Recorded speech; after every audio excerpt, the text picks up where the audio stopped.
Эрүүс хамгаалах сан төрөмсөн оголгын биологч, байгаль хамгаалагч агсан лавсанбарл хөвсгөл далай живсэн байдалтайгаар олдсон хэрэг гарснаас хойш баггүй хугацаа өнгөрсөн ч илэрхтэй холбогдуулан цагдаагийн байгууллагаас албан ёсны ямар нэгэн тайлбар хийгээгүй.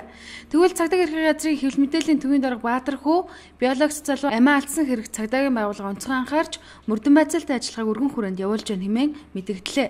Цагдаагийн эрхийн газрын даргын тушаалаар мөрдөн байцаах газрын дэд даргаар ахлуулсан ажлын хэсэг Өмнө Говь, Хөвсгөл аймагуудад очиж хэргийн газар дээр нь шалгаж байгаа юм байна.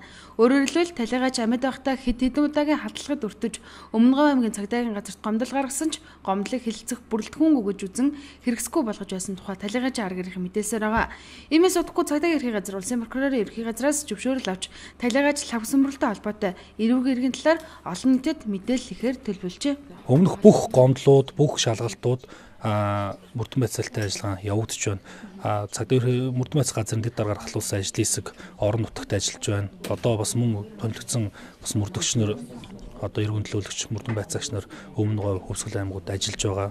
Энэ бүх эргүүдээр бол мөрдөн байцаалтай ажиллагаа явагдаж байна. Бид нар энэ талаар одоо тунтахгүй яг цагдаагийн байгууллагын хэмжээнд энэ хэргийн шалгалтын нөхцөл байдал одоо ямар шатнд явагдаж байгаа талаар олон нийтэд бид нар мэдээлэх болно. Биологч залуу амиа хорлоогүй гадны нөлөөтэй нас арсан байх магадлалтай гэдгийг талигаач арга иргэн болоод өмгөөлөгч Өмнө Говь аймгийн иргэд хэлж байгаа юм. Учир нь талигаач лавсанбарл нь Өмнө Говь аймгийн тосон бомбын нуруунд алталбарлаж буй компаниуд өвөл ажиллагааг зогсоох, тус нутагт орших хэрэгсийг хамгаалахыг гол үүргээ болгон ажиллаж байсан гэдгээ. Үүнээсээ болоод залуу удаа халтлагад өртөж байсан бөгөөд эцэст нь харамсалтайгаар амиа алдсан юм а.